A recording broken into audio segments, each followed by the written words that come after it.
Hey guys, my name's Kevin. Welcome back for episode 2 of Step Up Your Strumming Baritone version.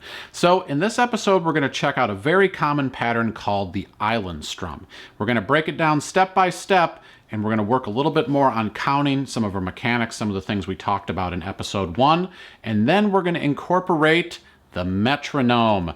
Don't be scared by the metronome. The metronome is really what's going to build your rhythm foundation and help you become a better strummer. So stick with me here. We're going to play some uke, get tuned up, and let's get to it. I'm excited to share this pattern with you because you can apply it to so many different types of songs. Generally, any song that's in the 4/4 time signature, you could actually apply this song. Some of them it might not sound as good, but there's a lot of examples of songs like Brown Eyed Girl that happens in 4/4 time where you could apply the strumming pattern. So it's going to be very useful for you to have this pattern in your palette. So let's check out this pattern here. So we talked a little bit in episode 1 about how we count 1 and 2 and 3 and 4 and. So for this pattern, the pattern actually goes like this. Down, down, up, up, down, up. So when we break that down, I have 1, I have a ghost strum, 2, and then I have and. So that's my down, down, up is 1, 2, and, just like episode 1. And now we're going to add to that, end of that strum is and, 4, and. So we have 1, 2, and I have a ghost strum going down, and then I do and, 4, and. So try that with me. I'll count as we do this nice and slow. Again, just like in episode 1, we're going to mute the neck here. We're going to bring our attention with our eyes down to our strumming hand. Try to stay within the body of the instrument as you strum. Just go nice and slow with me here, nice and relaxed. Really work on this technique. This should be something you could do as a warm-up every day that you're working on a new strumming pattern. Kind of mute the neck and just kind of get into the habit of watching your strumming hand and working on really getting that good technique down before you take your eyes over to your fretting hand later.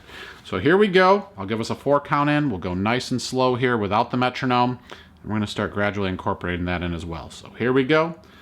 1, 2, 3, 4.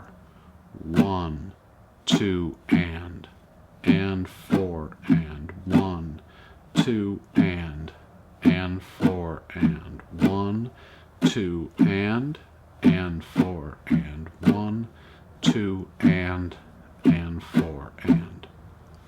So if you need to spend more time just doing the muted version of that, or maybe you just hold down one chord, that's a good way to really build this technique and then start applying it to chord progressions. But I wouldn't put the carriage before the horse here and start jumping into your chord progressions, because things can start coming apart when you do that. So really, go through the progression here as you learn a strumming pattern. Anytime that you come across a new strum, kind of apply these principles to it, and it's really going to help you get a better handle on the pattern before you apply it to your chord progressions.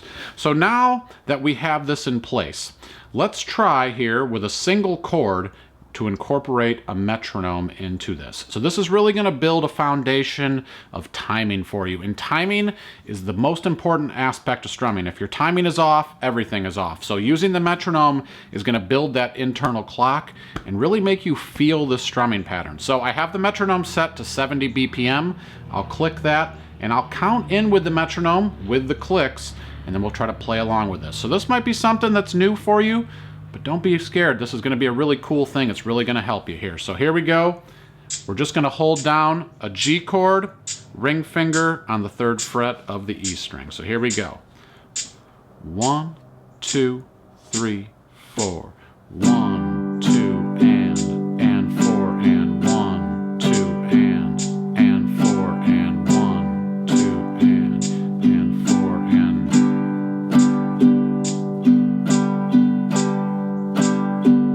Couple more times. 1, 2, and 4, and 1, 2, and 4. Last 1, 2, and 4, and.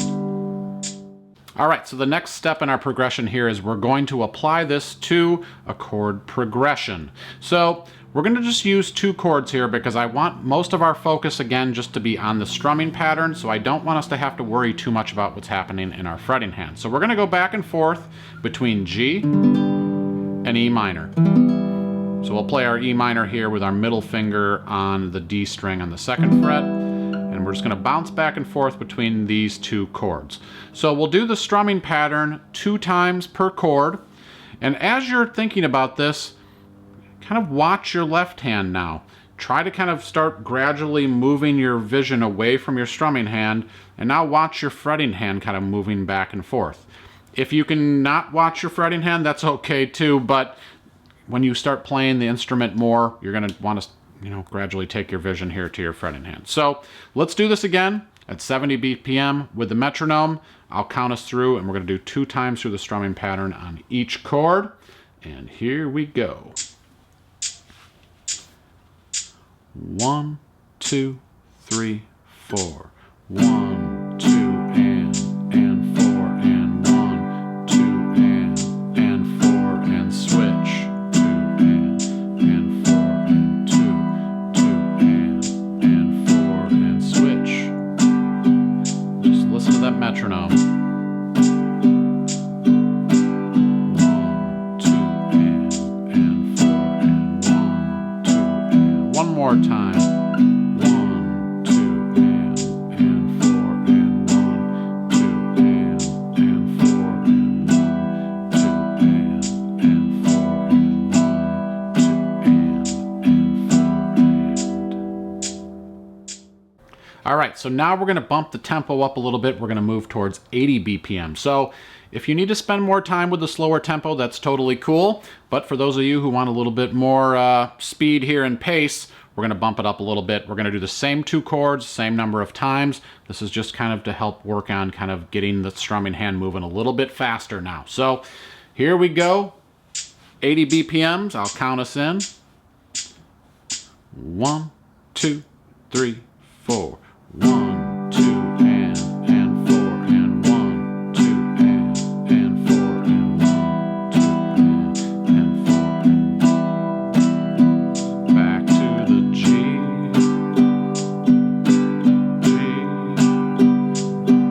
E minor,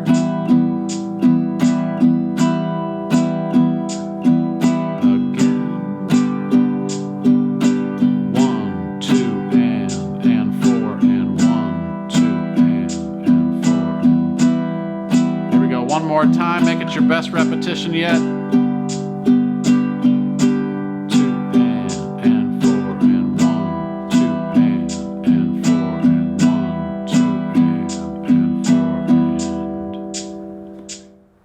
Well, thank you so much for joining me for episode 2 of the Step Up Your Strumming baritone version. I want to mention, if you like this baritone, I have it available in the shop at allforuke.com. You could play this very baritone made by Kala Ukulele. It's super sweet. It has a pickup. It has a cutaway.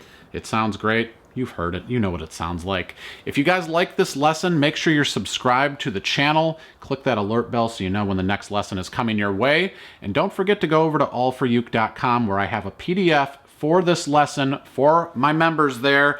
If you want to check it out, have other exercises to work with. I have some other metronome settings that you can kind of practice working at a lot of different tempos and really hone in on these strumming patterns and become the baritone strummer you've always wanted to be. My name's Kevin. I thank you so much for joining me today. I'll see you next time. Take care, guys.